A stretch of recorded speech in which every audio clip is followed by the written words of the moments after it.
Happy New Year! I'm David Stark and welcome to a special edition of the East Bay Real Estate Weather Report. This month we're looking back on 2017. Was it a record-breaking year? What changed? And what stayed the same? Let's start with the record-breaking, and that means sales prices.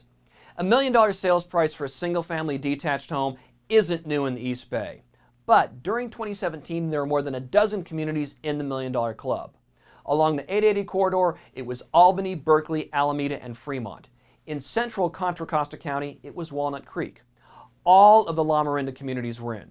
Along Highway 680, Danville, Santa Rosa, Dublin, and Pleasant all had $1 million median sales prices. What were prices like in the rest of the East Bay? 30 of the 34 communities had a median sales prices of more than $500,000. But there were some relative bargains to be found. Prices were in the $400,000 range in San Pablo, Pittsburgh, and Antioch. Now, let's look at what changed in 2017. Inventory. Yes, there were about 1,000 fewer units listed for sale in the East Bay during 2017 compared to 2016. The drop in inventory is no surprise. Employment opportunities, a great lifestyle, and limited housing options. For these and other reasons, homeowners decided to stay put and didn't sell their homes. But check this out. 1,000 fewer units on the market spread over the entire East Bay isn't that significant, especially compared to what we experienced from 2011 to 2013. But real estate is local. A close look at specific communities shows that things did change in some unexpected ways. There were more units on the market in about a dozen East Bay communities. We're not talking about massive increases in inventory, but an increase nonetheless. Alameda had almost 60 more homes for sale. Moraga and Lafayette were up by 40 homes. Berkeley and Hayward up by 20, and then more modest increases in other areas. And what about the other East Bay communities? Well, on average, inventory was down in those areas 9% compared to 2016. In terms of units, the largest drops were in Fremont and Oakland, with more than 200 fewer units on the market. And Livermore and Antioch both down more than 100 homes. Okay, we've covered the record-breaking, that's prices. We've covered what's changed, that's inventory. Now let's look at what stayed the same.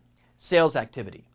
817. That's how many more homes sold in the East Bay during 2017 compared to 2016. More homes sold in 2017? Yeah. Now, that's an aggregation for the entire East Bay. Sales activity was a bit different at the local level. Let's start with where there were fewer sales. Antioch had the largest drop, losing 30 units compared to 2016. Walnut Creek was down 24. San Pablo, El Sobrante, and Albany were all in the dozen unit range, while Alamo, Livermore, and Hercules were down by single digits each. And the rest? Yes, more sales. Hayward led this group with 108 more homes sold in 2017. Take Hayward out of the mix, and on average, there were 35 more homes sold in the rest of the communities compared to 2016. Two takeaways on this. First, sales activity throughout the East Bay has been consistent on a year-to-year basis since 2010, and the number of homes sold during 2017 was fairly close to the average for this whole period. Second, remember those record-breaking prices? Well, they didn't seem to slow down buyers that much. Homeownership is still an attractive housing option, and buyers were still able to purchase even while experiencing historically high sales prices. Throughout 2017, homes were on the market on average less than 30 days before they sold, and homes consistently sold for more than the asking price. Of course, there were many buyers who could not afford to purchase a home in the East Bay during 2017, but there were buyers who could and did purchase homes. That was 2017.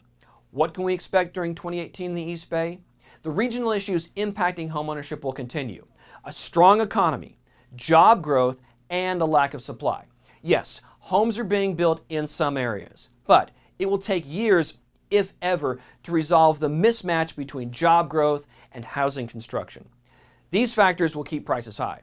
On the other hand, we'll see if new federal tax policies that limit the mortgage interest deduction and deductions for state and local taxes have a cooling effect on the market. That's it for this special edition of the East Bay Real Estate Weather Report. We'll see you next month.